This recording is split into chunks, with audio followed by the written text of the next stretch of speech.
اومدیم یه خونه باغ روستایی رو داخل بافت اصلی محیط رو دیدید. کوچه همه آسفالته و همه دور تا دورم خونه است. حالا باز ویدیو میگیریم به شما معرفی بکنیم. آقا کرس با هم دیگه بریم داخل.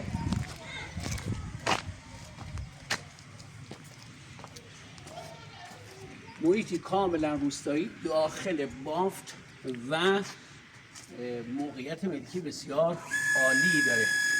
400 متر مربع است، 400 متر و 130 متر زیربنا داره. با همین جلو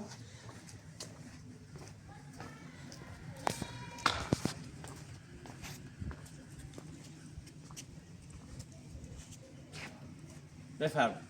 جدول کشی شده، خیابون مربع همه چیز، نبش کوچه 2 نبش هم هست. بفرمایید. باغچه‌ش هم مرتبه و 130 متر زیربنای مسکونی داره. داره آب، برق، گاز. از آپارتمان نشینی خسته شده بیش آقا معلم، اونایی که نمیتونن آپارتمان بشینن، اونایی که میخوان بیان تو روستا خونه باغ داشته باشن تشریف بیارن حتما. بفرمایید.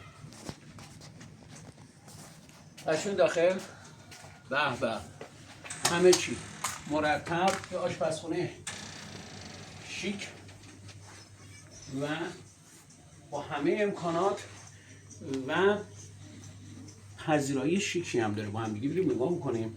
بفرمایید. اینجا پلا رو مواظب باشین.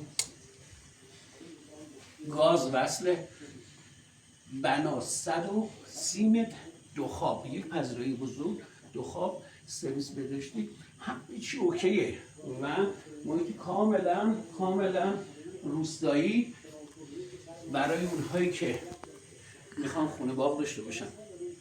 در یک محیط آروم زندگی بکنن. ملک بسیار ارزنده‌ایه. برای اینکه قیمت این ملک رو بدونید، شماره بنده تو پستم هست، حتما به من واتساپ پیام بدید، لوکیشن بدم، هماهنگ کنم، تشریف ببینید. از اینکه ما رو دنبال میکنید از شما تشکر میکنم.